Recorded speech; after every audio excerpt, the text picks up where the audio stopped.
Okay. 5, 4, 3, 2, 1. Hello, everyone. Hare Krishna. CSPT online COVID interview series. My name is Anuttama Das. I am the Minister of Communications for ISKCON. I'm based in Washington, D.C. And we're having tonight a panel presentation with 3 devotees who have their own particular expertise and history of working on a very, very important issue within ISKCON, which is domestic abuse. The title of this particular session is Beating Our Wives and Loving Krishna, Addressing Domestic Abuse in ISKCON. A very serious topic. It's an unpleasant topic, but it's one that the world at large, and we're understanding, especially over the last few years, is an issue that ISKCON also needs to be aware of and try to address as best we possibly can. I'd like to just read a brief excerpt from a statement that was published by ISKCON recently, and then I will go and introduce our panelists and begin our extended conversation. This is a resolution that was passed by the GBC body this year in February at the international meetings in Mayapur. I'll just read the introduction. It's actually a 4 or 5 page document, and then there's 6 or 7 pages of appendixes, which are also very important information. But the essence of the statement reads, domestic abuse is indefensible, illegal in many countries, and never acceptable within the International Society for Krishna Consciousness, ISKCON. Any interpretation of Vaishnava religious or social teachings that condones, endorses, or justifies domestic abuse is rejected by the governing body commission, the GBC. So now I'd like to go ahead and introduce our 4 panelists that are, our 3 panelists that are with us here today. And first of all, not in any particular order, they're all equally important guests here and of equal stature. But let's go ahead first and introduce Janaki, who I think at this point, as long as I'm speaking, you only see myself on the screen, but you'll see her in a minute. She is here with us. Okay. Janaki has a master's degree in social work and is a licensed clinical social worker and clinical addiction specialist. She specializes in trauma work. She's also a certified instructor for the right use of power. As far as her ISKCON resume, she's been a member of the St. Louis, or she joined the St. Louis Temple in 1981, so many years ago. She has many years of experience as a Vaishnavi. She's been engaged in many services over the years, including book distribution, Sunday school, the Child Protection Team, and she's a board member of the North American Child Protection Office. Our second panelist is Poonam Kapadia. Poonam has a degree in business administration from Georgia Tech University. She's been practicing Bhakti Yoga since her teen years. She currently works in healthcare education at the American Gastro Association, AGA, in Bethesda, Maryland. Poonam, I can personally testify, has been a passionate advocate for victims of domestic abuse, specifically within the devotee ISKCON community. She helped develop ISKCON's Domestic Abuse Coalition and its policy that has now become the statement I read an excerpt to you all a minute ago, after seeing heartbreaking situations that were handled inappropriately within ISKCON temples. She, additionally to that, she served on the ISKCON child protection teams and is a founding member of the Sangha Initiative. Those of you globally, this is a youth initiative very active in North America and expanded beyond there. Our third and final panelist, Radha Devi Dasi. Radha is a graduate of Harvard Law School, and she practices law in the United States with an emphasis on helping victims of domestic abuse. She's a trained peer counselor for domestic abuse issues, and she previously taught law at Chapman University School of Law and the University of San Diego School of Law. She is a disciple of His Holiness Mukunda Goswami. She's practiced Bhakti Yoga since the 1980s, been a board member on the New Govardhan Temple in California, New Vrindavan in West Virginia, and along with her husband Yudhishthir has been involved in congregational preaching since the early 1990s, and she's had a lifelong interest in family and child issues. So we have a very distinguished panel of Vaishnavis with us this evening, and thank you all for being with us. And I'm actually not certain. This is the first time I've used this particular form. I'm not seeing all of our panelists. I hope that you can see everybody there. Maybe Radha, can you say hi, and maybe then they'll see you, or maybe Hi, it's. Krishna. Hare Krishna. Thank you, Nutama Prabhu, for the introduction. I just want to add that I am the GBC Vaishnavi minister at present also. Thank you. Thank you very much. Thank you very much. I'm just realizing that I think I made a mistake on my forms here. Jai Krishna Prabhu, are you there? I'm embarrassed to say that I'm having difficulty, but if you can all, if your connection is good, we'll go ahead with that. So, Janaki, would you like to just briefly say hello so everyone knows who you are? Hi, Krishna. Thank you for welcoming me to the program. Thank you. And Poonam. Hi, Bo. Thank you so much for having me. I'm very excited to speak with all. Great. Thank you. Thank all three of you for being here. And this is a very, very important topic. Briefly, I'd just like to maybe mention, I did a presentation with Praharna, who's one of the North American leaders, Praharna Dasi from Canada, at the ILS, the International Leadership Sangha meetings this year in Mayapur. And we made a presentation, and some of the information that's coming out of here was also shared there with international leaders. And there I was remembering, I was asked, why am I particularly interested in this issue? When did it come to my attention? And I remember back as a very new devotee in a North American temple, the temple president's wife one day came to the morning services wearing big, dark sunglasses. And no one was quite sure what that meant, but there were a lot of whispers going around, a lot of discomfort in the temple community. And it became clear that there was some physical abuse going on within the family. Neither one of those devotees are currently active in ISKCON. This is years and years ago. But it really raised an issue for me, especially when I look back and I wonder, could I have said something? Should I have said something? Was it my duty to say something? And I didn't. So I think that maybe there may be other people who are with us this evening that have faced a similar situation at home or at the temple or at work among friends. So we wanted to start at that point, knowing that this is a situation that's touched the lives of many people around the world, and unfortunately has affected the lives of many devotees. So Poonam, I'd like to start with you. Many of us may think that the Hare Krishna movement, ISKCON, we're a spiritual community. We come into a spiritual community because we want to get away from the problems that are there in the society at large. And there may be an assumption that these things don't happen within religious communities. So first, do we have a problem? And if so, some thoughts on why and what motivated you to get involved in trying to respond to this issue of domestic abuse? Sure. So that's a lot of questions. So you'll have to refresh my memory if I don't cover them all.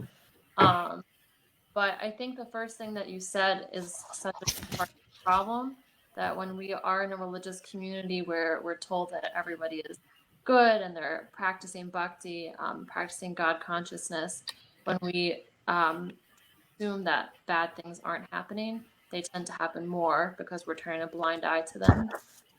And sometimes just recognizing that they're happening by shining light on the issue, we're actually helping alleviate some of the stress there.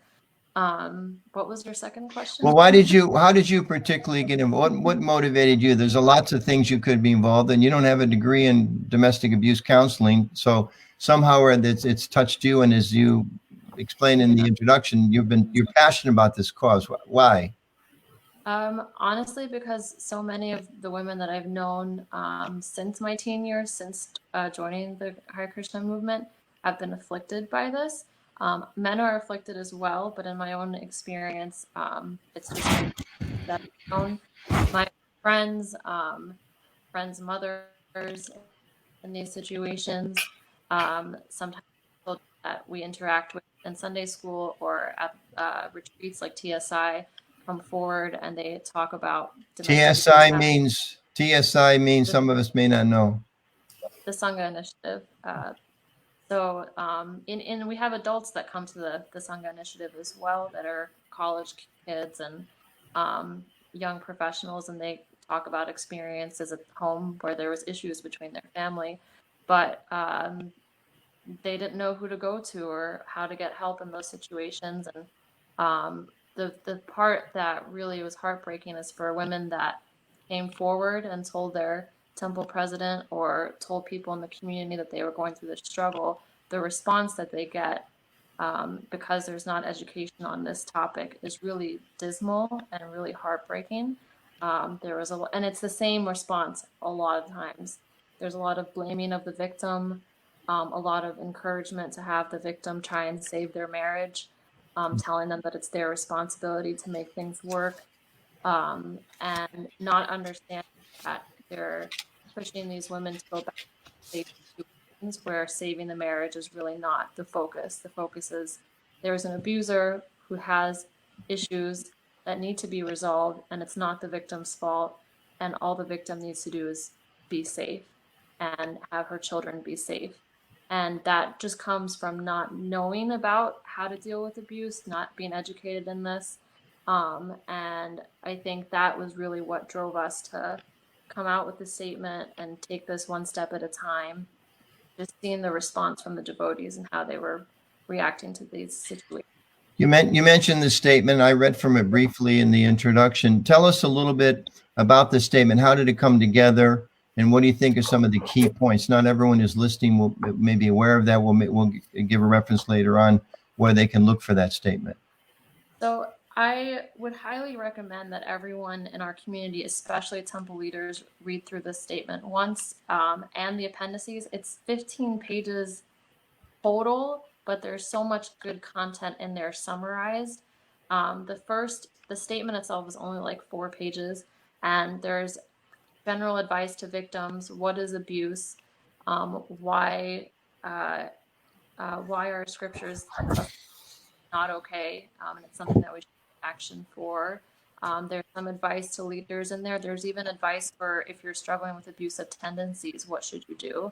And then the actual tendencies go into more detail for each of those categories. It's a great resource for anybody. If a situation happens and you're reacting to it in your community, then you can refer to the statement and the resources. But I think that preventative action is also really important. And there's advice in there as well as to how do we create communities where we're preventing these situations from escalating to the point where we have to react. So it really is something that's there to benefit leaders in our communities as well as devotees, member devotees as well. It's something that it's not just for experts like the three of you. This is something that you all have some expertise on. It's not just meant for professionals or leaders. It's meant for all devotees, if I understand you correctly. Yeah, for people actually struggling with it who are victims, but also for the community at large who might be called upon to help in these situations. Great. Thank you. Thank you very much. Radha, tell us a little bit about your professional work. You've worked in this area as a lawyer for many, many years. And also you wear the second hat as the minister, women's ministry. So how those two interests in your life come together and tell us about that work that you're doing in these fields. Yeah, I grew up knowing women who were being abused since I can remember in my entire life, including today. I know women who are in abusive relationships. So I've always struggled with how do we help those women. And I got interested in it from a legal standpoint because America went through a period in the 70s and 80s where we really changed the culture, changed the conversation about domestic abuse, and created new laws that protect victims, but it's still not enough. And I was curious as to why that is. And one of the things that I realized is that it requires a change at the grassroots level to really address this problem. As far as being the Vaishnavi minister, I can attest that this is an issue many, many Vaishnavis face. And ISKCON should be offering protection to Vaishnavis. We cannot talk seriously about protecting women if we don't address the issue of domestic abuse. Then with the policies and the statement that Poonam was explaining have been passed, how do you think that's going to help? Is that going to help? What impact is that going to have on the lives of the women that you're talking about within our society? It is a very important tool in the process. I think just for Vaishnavis who are in abusive relationships to understand it is not their fault and it is not a behavior that is sanctified or appropriate in any way. It is Vaishnav aparad. And just knowing that can empower women. But the other thing I want to say is that one of the most powerful tools we have for addressing domestic abuse is the community attitude for domestic abuse. If you live in a community where abusers are looked down on, where abuse is condemned, there will be less abuse. So the more we can educate devotees and leaders, and the more widely we can circulate both the policy and the knowledge behind it, the better and healthier our communities will be, the better our response to domestic abuse will be. Thank you. And we'll come back a little later because you're bringing up the question of culture. And I think that's a very, very important one in this issue and a lot of issues that we face. I want to just mention a couple things. In Mayapur, when we were, for the first time, teaching a seminar to international leaders about abuse, and Prahar and I did that maybe 4 or 5 times, and we were asking an impromptu survey of the people that were in the room on a scale of 1 to 10, and these were devotees from all over the globe. There were people from India, from Africa, South America, North America, Europe, Australasia, Russia, etc. Is this an issue in your area that you're aware of on a scale of 1 to 10? And the numbers ranged from 3, like it's kind of serious, to 9.5. And devotees themselves were kind of shocked. I was actually surprised. And I remember the group that said 9.5 were all men who you may have a sense of thinking, well, men aren't so aware of this issue or they wouldn't be as sensitive to the concern. They were all men. And they said, this is 9.5. There's an issue in our society that needs to be addressed. So it is something that there's a lot of awareness about, but more people need to be aware about it. And just a mention to those devotees or friends who are watching this during our live presentation. We do have a chat box there. So if you'd like to chat in some questions, we'll try to work in some time for questions for all of you at the end. So please go ahead and send your questions on the chat box. Janaki, I want to turn to you next. Again, thank you for being with us. In addition to your work as a counselor and your professional work with the larger audience, you also work with ISKCON on child protection teams. And I know I've seen you do some training for North American presidents and other leaders at the annual meetings here in the States. So child protection, our topic here is domestic abuse. How do those overlap? How do they impact each other? Explain that to us a little bit.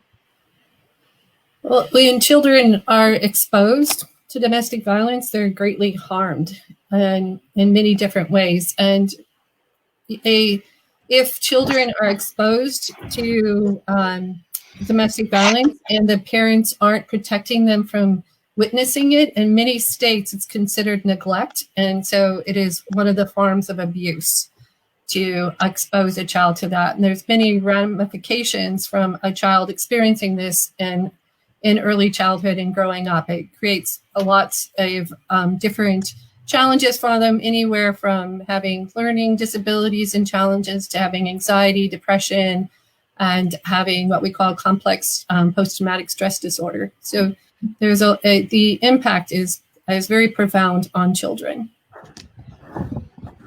Professionally, in your work with child abuse and child protection, is this a question that you often have to be asking? Is there domestic abuse also in the family? Is one, how often do you find them being interrelated? It's part of a screening tool that we use. We try to use it on a regular basis, and it shows up a lot in people who end up seeking out services as adults, and often not even themselves even noticed, acknowledging that that was a problem, because for them, they saw it as just that was the way their family operated, and they don't understand that that's not a healthy dynamic to grow up in. So people seeking out services, mental health or substance use services, this is not an uncommon situation to find. You know, it's interesting you mentioned that sometimes people grow up in a particular family or a particular culture, a particular social milieu where they're thinking this is the norm. Mm-hmm. And from what I understand, when people grow up thinking that's the norm, one of the biggest dangers of that is then that becomes the norm for the next generation. Can you talk about that a little bit? Yeah, it's, you know, they reenact their childhood, and they don't have the skills, they don't have the ability and to know how to communicate and work out issues without using violence, because they've never had the chance to see people using proper and healthy coping strategies and communication skills. So it tends to get perpetuated through the next generation. So if we're in a family situation, or if we have friends where there is domestic abuse, an additional impetus to trying to get this resolved is understanding that the kids that may be witnessing this, it's not just they had a rough night because daddy hit mommy or mommy threw something to daddy, but this is actually can have long-term psychological effects upon them, emotional effects upon them, which can carry into their life when they become parents 20, 30 years later. I would say not only can, but will show up in some form or another. They will not escape any, you know, they will not be able to experience that and not have it impact them in some shape or form. And like you said, like, you know, our society, it's impacting our next generation, it's impacting everyone, it's impacting our whole situation, or every aspect of our communities is being impacted by what's going on with our children. Now, I'll mention one thing that may come into some of our minds. We have 3 women experts here speaking on it. I'm one of 4, one male here. And we're primarily speaking in terms of women being the victims. And from what I understand statistically, about, at least in the States where the numbers I've seen are from, it's generally women are the victims, but not always. About 15% of the time, there are men that are also victims of domestic abuse. So it's kind of an important thing to keep in mind. It's not limited to one gender. And at the same time, by a large majority, it's primarily men who are the ones who are perpetrating the abuse and women that are the victims. Radha, let me turn back to you for a second. You know, sometimes we hear, there have been these comments about culture. I think you also brought up the question of culture. And we are specifically looking at ISKCON as a unique culture. We talked with Poonam, we have these high ideals, and we would assume it wouldn't exist here. Now we're understanding more so that it does. Sometimes we even hear that, well, you know, the scripture says this. Or, you know, there was a famous saint, maybe he's not in our line, but, you know, he said this. Could be seen as demeaning comments towards women, or, you know, that maybe sometimes physical violence is necessary, or maybe not violence, but being physical towards one's spouse or towards one child, you know, it's okay. We know, like, you look at another tradition, the Bible talks, I don't know the exact quote, but, you know, the man is the boss, the woman should be submissive. You know, Prabhupada talks about how men have broad-shouldered mentalities, which could be interpreted in a lot of different, you know, what about this idea that, well, hey, it's in our culture, or maybe it's okay, or the scripture says this. How do you respond to those types of arguments or questions or just doubts that come up in people's minds? Yeah, every faith community that has a patriarchal system, as ours does, runs the risk of that patriarchy being misunderstood and misused. So it's very important that we do address these issues. First, let's stop and think about how Srila Prabhupada wanted devotees to treat others. We're called upon to be perfect ladies and gentlemen, to be compassionate, to be nonviolent. We're to offer all respect to others and expect none for ourselves. And that's not just with devotees. We're supposed to be that way with everyone. That's our ideal. So why does a marriage license or a fire yajna change that standard of behavior? There is nothing in our scriptures that says once you marry a woman, you don't have to behave like a Vaishnava anymore, right? And I always like to look at the example of Sati and Shiva because it's a very good example of a couple having a discussion, having a difference of opinion, and resolving it without violence. Sati wants to go and visit her family. Shiva tells her it's not a good idea. He's definitely not going to go. And he explains to her why she shouldn't go either, the emotional risk that she's running. And she goes anyway. He does not impose his will upon her, and force her to stay home or threaten her. He even sends his servants with her to protect her because he knows that she's going into a situation that she probably shouldn't go into.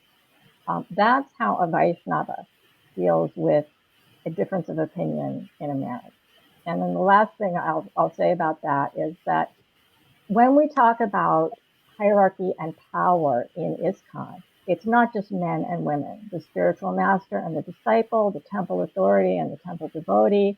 We are always called upon to exercise obedience in some form or another, men and women. And just as we do not think it is acceptable for a temple president to hit a brahmachari because the brahmachari isn't doing something exactly the way the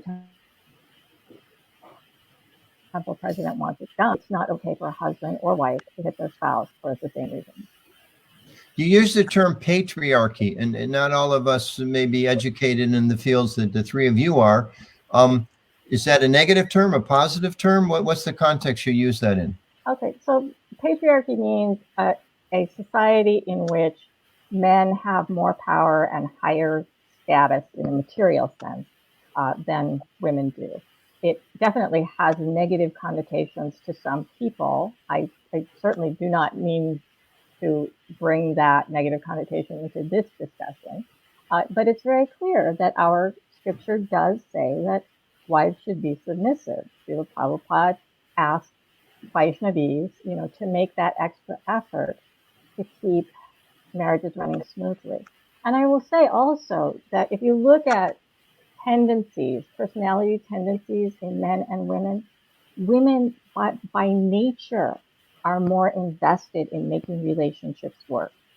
It's not something that we do because Srila Prabhupada said we have to be submissive. It is in our nature to want relationships to work smoothly and to be willing to make accommodations in order to keep relationships healthy. That's a good thing. Let's not make it into a bad thing by making it about abuse. I remember reading a book one time about men and women's psychology, and they gave the example of children. And, typically, you can't overgeneralize for sure, but it was explaining how if boys are playing a game and somebody breaks a rule, it can become a big argument and the whole game will break up and they'll be arguing about whether then to continue. And they said, conversely, more often, if there's girls playing a game and there's a disagreement, and they'll all say, let's put the ball down, let's sit and talk about this and work it out.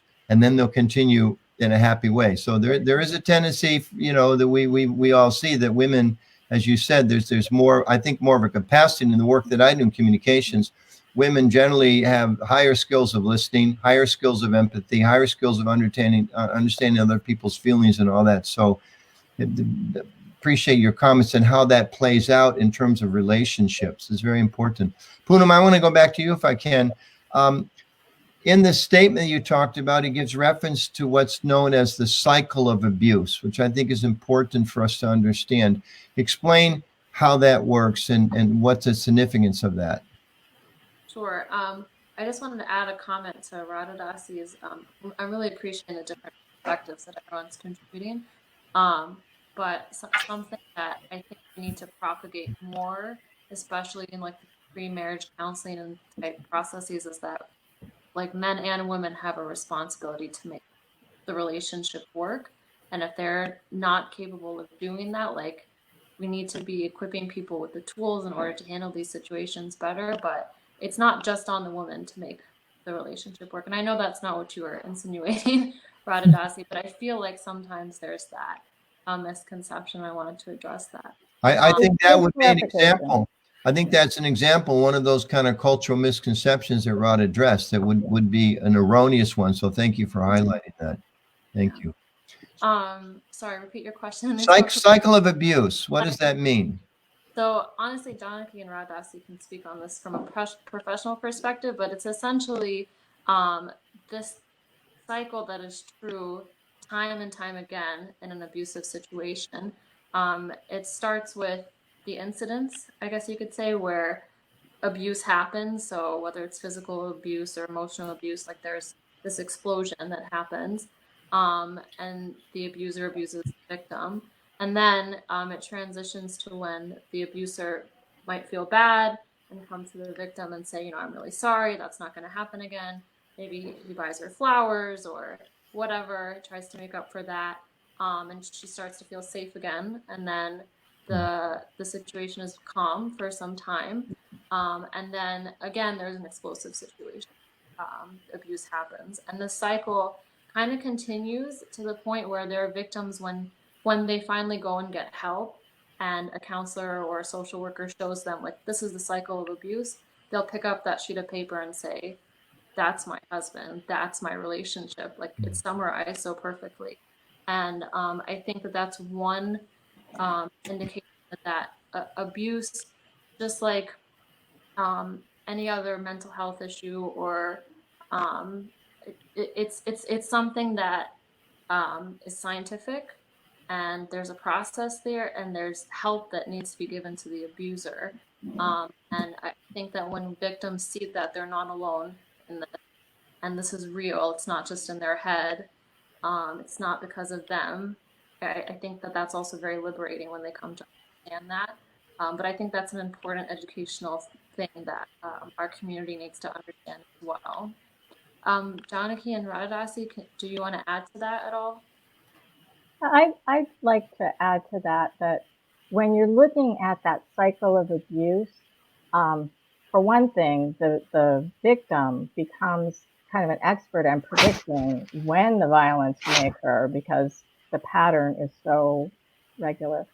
But the other point is that this is not about problem solving in a relationship. That's not what abuse is about. Abuse is about power and control. It's about a person not having the tools to deal with their own emotional problems and having violence be the only tool that they have. So whenever there's abuse in a relationship, it isn't because the wife did, or the victim, whether wife or husband, did or didn't do anything. It has to do with the abuser's limitations. Janaki, would you like to add anything to that one?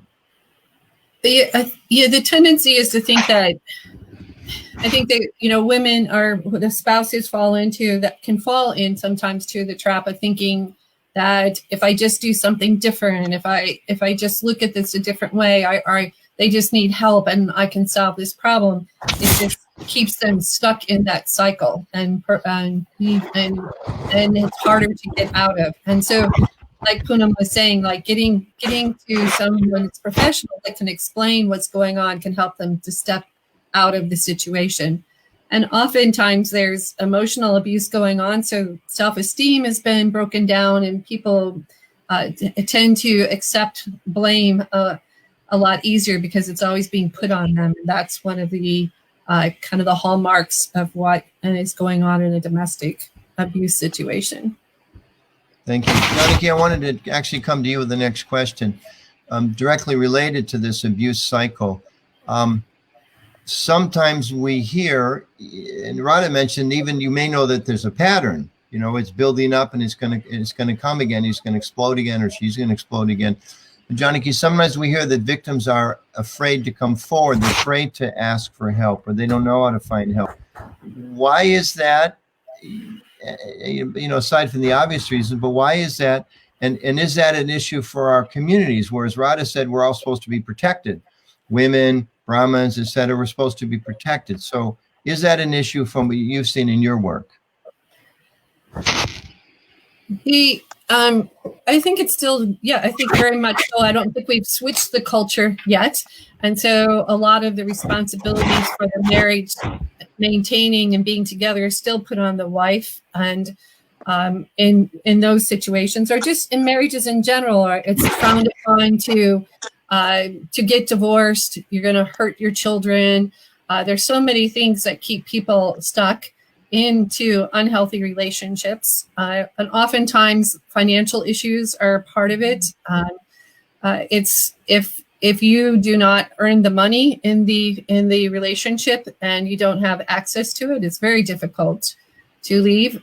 It's also well known that the most dangerous time in the relationship is the time when you try to leave, and that's why women have to be empowered, or the partner who's being abused has to be empowered to know that, because they know more than anybody else how bad this can get. And so sometimes it's just fear, fear of this person's not going to let them go, that they're going to be pursued and tracked. They're worried about their children. There might have been many threats that have been made over time. So there's lots of reasons why people might end up staying in an abusive situation. So given that complexity, how do you advise someone who finds themselves in that situation? Maybe I'll go back to all three. Let's start with Janaki. What you kind of almost described it's a lose-lose situation. You're financially dependent, somewhat emotionally dependent, perhaps. Maybe there's children involved. You don't control the checkbook and different things. I mean, how do you advise? And maybe even in a community where it's looked down upon. I mean, I've seen in my years in ISKCON, I think this has been a very serious cultural problem for us. When there's a difficulty, there is a tremendous tendency to blame the woman. It's very, very sad, and it's wrong. So what advice do you give to somebody who finds himself in that kind of a difficulty? Well, since we don't have any structures really set up internally in ISKCON, then reaching out to other, starting with the domestic violence like hotlines to start, to get some education, to get some understanding. Almost every community has systems in place where you can go and you can have shelter, at least get some education around what's going on, find the support, have people that can help you understand and navigate, and who have been trained in this so that they know how to interact with you. I think also building, if you find friends, community, building your own network of friends and helping them to understand what you're going through, and being able, and for children, there's, guidelines for helping children, to teaching them not to ever intervene if there's something going on, and that never running to the children if you're in a situation where you're being abused, so that the children are protected. So these are things that going to a professional, that they can help you to understand what steps to take to make whatever situation you're in, whether you're still in the situation you're trying to leave or you have left, to know what ways to protect yourself and keep yourself safe. So just to emphasize, if I understood you correctly, acknowledging that certainly there may be help, and hopefully there will be help of spiritual leaders that we're connected with, or friends within the Vaishnava community. But we are a new movement. We don't have the kind of structure set up in most places where we have people professionally trained to help with this. In some places, yes, not every place. And devotees who may find themselves in an abusive situation or know somebody, please, if I'm hearing you again, seek out professional help. Very important. Very important. Thank you, Radha. What about to the leaders in our community, addressing the fact? Let's say I'm a president or a congregational leader or a namhat, and I'm aware there's a difficulty in my community. There's a problem. It seems to be an abuse situation. What advice do you give temple leaders in dealing with a real life situation that may be there, or they think it's there, or just in general? What advice do you give ISKCON leaders and senior members about this problem that's not so easy to understand or respond to? Well, like any abuse problem, the best work is done before you're confronted with a situation. Bhaktivedanta Manor actually has a very proactive domestic abuse response. And one of the main things that they've done is to seek out the professional contact so that when someone calls and says, I'm in a situation, I need some help, they've already got a line out to, counselors, shelters, all the professionals who can offer the services. And for our community, that's a big deal because we are a different culture. And sometimes it's very scary for somebody who's already facing a huge amount of fear leaving their family situation to go where maybe their vegetarianism is not going to be respected, their life view is not going to be understood. So if we can build those bridges, we can make the whole experience much easier for the victims who reach out to us. It's also important that leaders speak out. It's probably the most important thing that the leaders can do is to speak out and let the community know that domestic abuse is not okay. It's not part of being a good husband. It's not part of protecting your spouse. It's just wrong and it should not happen. And then we can also make access to resources easier for the victims. One of the simplest things that I ever heard of in terms of reaching out to people who might need help was simply putting brochures, phone numbers, whatever, in the ladies' room, so that it's the one place that that a woman can go without her abuser going with her. And, the information is there if she needs it. Nobody's confronting her. Nobody's creating a situation where she may feel unsafe. She can pick it up if she needs it. Yeah, I know from my travels, and probably many of us have seen this. I don't go in ladies' rooms, but my wife has told me that you go to some states, at least, if you go and you use the restroom on a national highway, and they've got big signs there that says, if you're a victim of abuse, and they even have, related, it's a different topic, but just in terms of helping women and particularly have safety, if you're being trafficked, seek some help. So, as we're hearing, women in particular, and we've expressed the fact that it's not always women, 85% statistics in the United States are women, but it's good to make sure that that information is available. I just want to respond real brief. A couple questions have come up. One, a couple questions have come up about men. Are men also sometimes the victim? And we talked about that early on. Yes, about 15% of the time. Somebody mentioned about the overlap with emotional abuse as far as being part of domestic abuse. And I read briefly from the statement. Domestic abuse is defined as an incident or pattern of incidents of controlling, coercive, threatening, degrading, and violent behavior, including sexual violence committed by spouse or domestic partner. Domestic abuse can include, but is not limited to, and then there's a whole list, including psychological or emotional abuse, verbal abuse, spiritual abuse, financial or economic abuse, which would include things like, power and control over the finances, harassment, stalking. So again, want to bring everybody's attention to that statement. It's been put online a couple times where that access is. If you don't have time or not able to copy that, there was an article on ISKCON News. You can go and look at ISKCON News, and there's an article there you can find out about it. And there it's on our screen now about that domestic policy. Okay, it's also on the GBC ISKCON site, and it's on the ISKCON News site. Let's see. How about, okay, here's a question. We talked about how sometimes children, Janaki was explaining how children maybe observe abuse or in the family or coming out of child abuse themselves, and they may become perpetrators later. So we are a community that's based on compassion as well as accountability. So we want to, people that are harming others should be held accountable, shouldn't be ignored, they should be corrected. At the same time, we want to have compassion and concern for people that may find themselves in the cycle of being a perpetrator of abuse. Radha, what about that? Is there some advice? What if someone may be listening here, or someone knows someone who, I've got a problem. I can see it now. I go through the cycle, and I think I love my wife. I feel I love my wife. But I lose control, and I don't want it to happen. I know it's ruining our marriage, and it's hurting our kids, and I need help. What advice do we give there? Or maybe to people that don't realize they need help. What's the advice there? Yeah, actually, it brings up a larger point, which is that domestic abuse is not a black and white, 100% do this, 100% don't do that issue. because you're talking about a family. You know, if you divorce your spouse, that's still your children's parent. That still may be the person you're depending on for financial support. So it's not like being the victim of another kind of a crime where you have no relationship with the abuser. So helping the abuser to change is helps the whole family.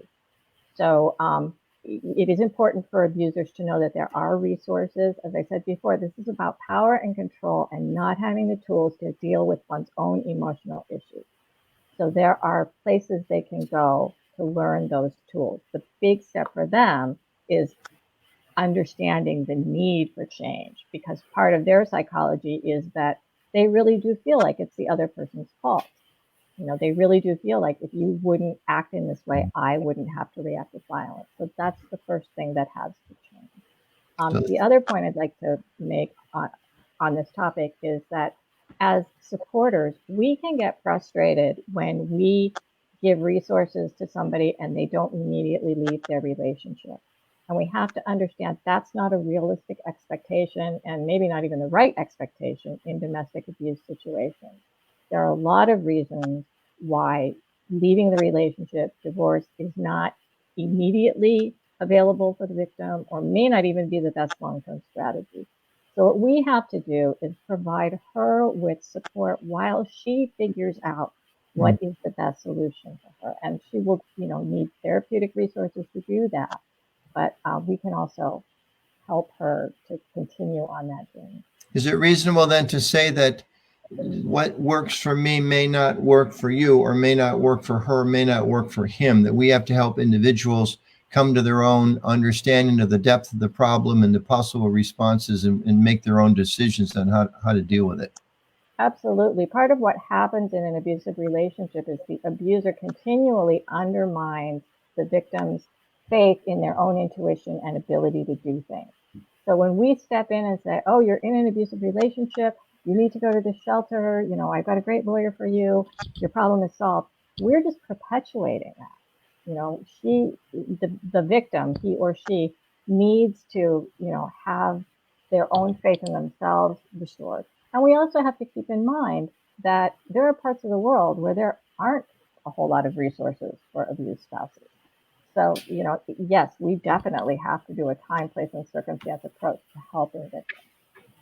So, Poonam, building on Radha's answer, is there other advice that you would give, or have you given to devotees who see, we talked about what to do if you are victimized by abuse, what to do if you're a leader, both proactively and reactively, how to respond to it.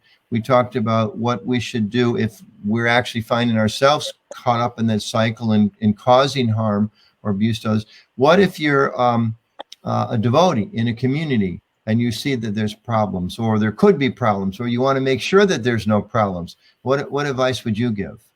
Sure. So building off of Radhasi's answer, there are ways for an abuser to change, but when someone comes to you with a problem, it's not my responsibility to help fix that problem. I can't think that I'm going to help the abuser and fix their marriage. For me, I think that the best thing we can do is be very supportive to victims in these situations. And if you're a friend of someone who is struggling with abusive tendencies, you can be loving and supportive of that person, but it's like tough love in a sense. Like, I love you and I care about you, but I'm not going to ignore the fact that you have a problem and you need to get help. And I'm here to help, support you in that process, but I'm not condoning what you're doing in your relationship. And for the victim, like Radhasi is saying, we have to be supportive of their decision. They're adults. They have to be able to make these choices. But so much of the next step for them is having that confidence.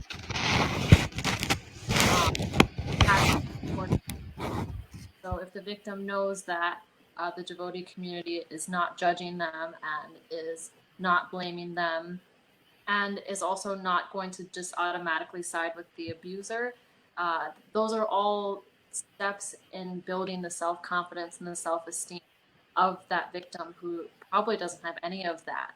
And that's a big part of leaving the situation, having that strength. So believing the victim is what I would say first off, and just trying to be as loving and compassionate as you possibly can. And if more of us are educated as to what resources are out there, then when someone comes to us with a problem, we don't have to say this is what you should do, but we can say this is where I can direct you to get more help. Thank you. We're breaking up a little bit, but hopefully everyone was able to hear you clearly. Your comment about believing the person who's being harmed, I think is especially important. It reminds me, I read a book one time by a Christian minister, and he was actually primarily writing for other Christian ministers about abuse. And one of the points that he mentioned over and over again was that there may be some symptoms of abuse or something or some question, but oftentimes we may think, to put it in our culture, well, no, that person sings such nice kirtan. There's no way they could be abusing their partner. Or he chants such enthusiastic japa. Or she never loses her, I've heard him say that, she picked up a lamp and hit him over the head, and if he just came home 15 minutes late for dinner, and that's a little bit of an overreaction. But I don't believe that could ever happen, because I've never seen her lose her temper at the temple. So can one of you respond to that? Sometimes it seems a little bit, Dr. Jekyll, Mr. Hyde kind of a thing. And we may think, well, there can't be real abuse in this situation because they're such a nice person. And whenever we see them, and they certainly don't seem to have an issue with their anger. And isn't domestic abuse all about anger? Maybe Radha, maybe you can take a shot at that first. Yeah, in my legal practice, I see this dichotomy a lot. You have some people who just only know how to react to everything with anger. And while they can be extremely dangerous, they also tend to self-destruct, but the classic batterer is someone who is using the control and power in their primary relationship to deal with their stress. So they do act differently in that relationship than they will in any other relationship. Part of what that should tell us is that it's not the victim, right? He's able to control, or she's able to control their anger when other people are uncooperative or don't do things the way they like. There's some switch that's flipped in their head where they've given themselves permission to respond to this one person, or maybe these few family members, with violence and abuse. And that switch needs to be obviously switched back. Thank you. Janaki, I'm wondering, you spoke a minute ago. Janaki, you spoke a minute ago about resources that might be available. Could you maybe elaborate on those a little bit more?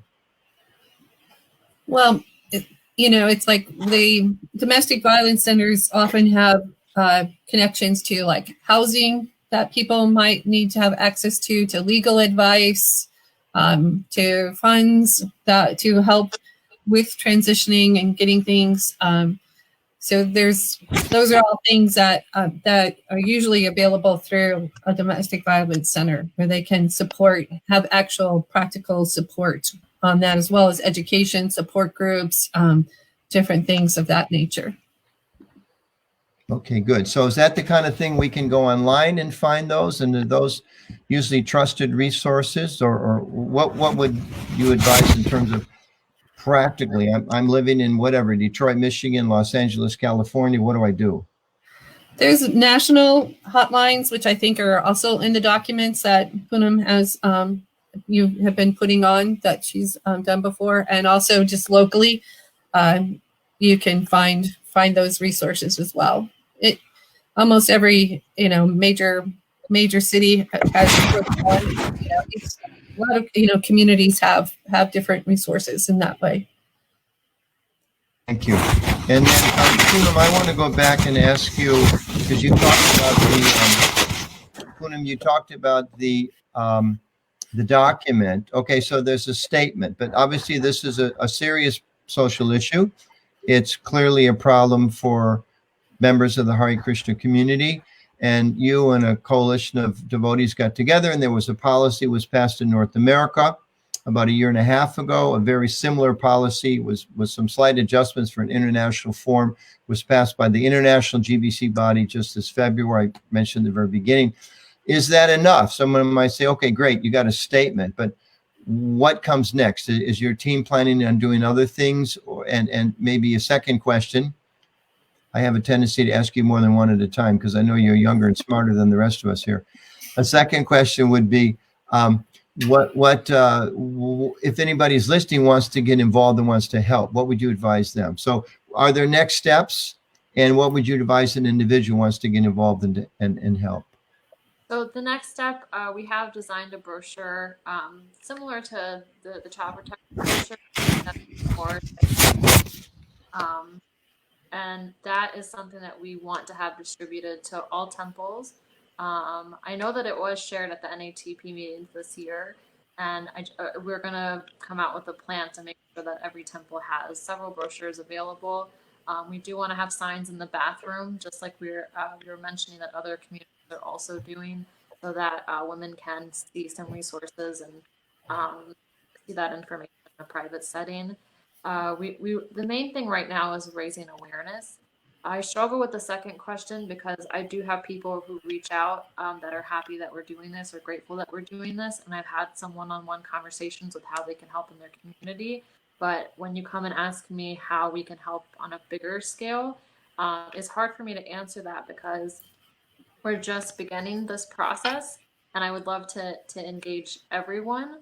But at the same time, it's kind of hard to organize that right now. So I think that if we could have people take more action in their own local communities, like we had a couple people reach out after the statement telling me that they were going to take this to their Bhakti Vriksha leaders and they were going to take it to their temple president and make sure that all the leaders had read this. So like taking that kind of action within your own community, making sure that once the brochures get out to you that it's actually available on a Sunday for everyone to take one if they'd like. That's the kind of help that we need, is spreading the awareness in your own community. Great. So be familiar with the statement, get access to it, make sure the local leaders in your community are aware, and the brochure, and just lift up that awareness. Radha, just a couple minutes left. I want to go back to, I've been pulling a few questions as we've been going from some chats that have come up. But there's one you mentioned earlier about this question of submission. Someone has asked about Chincharupa, I can mention, has asked, when does submission become control and abuse? If you are protecting someone, you're a devotee and you're protecting another devotee, your primary goal is to make sure that they become Krishna conscious. And that means that they have to have an emotionally and physically safe environment in which to express themselves so that they can develop a relationship with other devotees and with Krishna. If fear and power and control are permeating the environment, that is going to stifle the spiritual life of everyone in that environment, and it's a sinful activity, So if you have to have control at the expense of the other person's happiness or well-being, you've gone too far. Submission should be voluntary; it should not be imposed on anyone. If you think your wife is not sufficiently submissive, then you have a great opportunity to practice humility. Demonstrate yourself then. And we just got about a minute and a half left. Janaki, one question's come in, a little technical.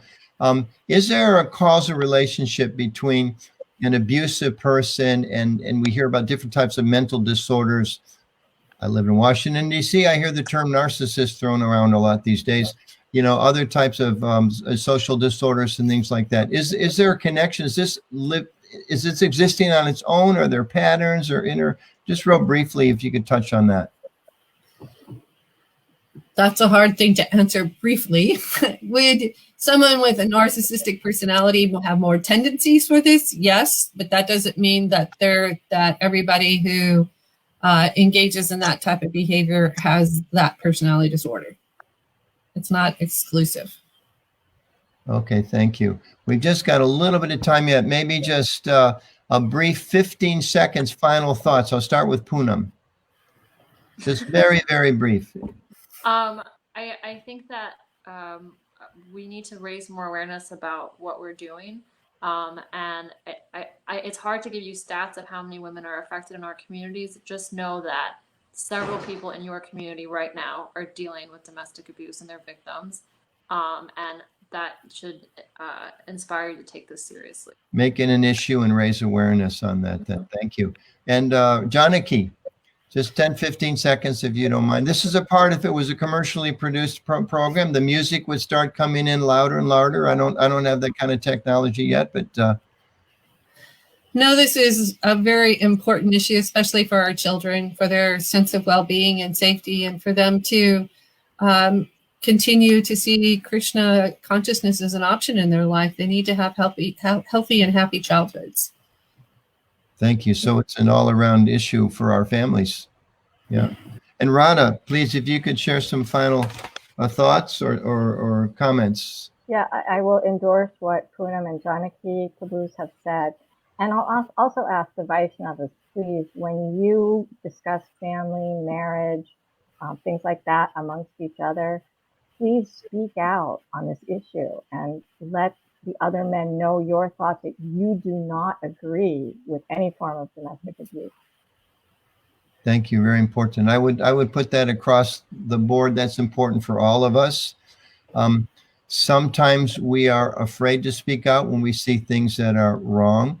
And depending on the severity, there's appropriate ways to respond. But this is a situation where, as we've heard from the three of you, any type of domestic abuse situation, as the statement is established, is indefensible, illegal in many countries, and never acceptable within ISKCON. So having that as kind of a foundation, we all should move forward and try to raise awareness in our own communities and reach out and help those people that need help, and try to help weed out this misconception and this abuse that's going on within our communities. So thank the three of you, Poonam, Janaki, Radha, thank you very much for being with us. And those of you that are listening in, you have seen come up on your screen regularly where you can find the international statement. And I believe the North American statement may be there as well. Please take advantage of that information and make your community more aware. And we can together make a more happier Hare Krishna movement and make sure that all of our members are well protected and cared for. So thank you very much. We appreciate your being with us. And thank the three of you especially for taking time out of your busy schedules. Hare Krishna, Jai Shri Prabhupada. Bye. Hare Bol.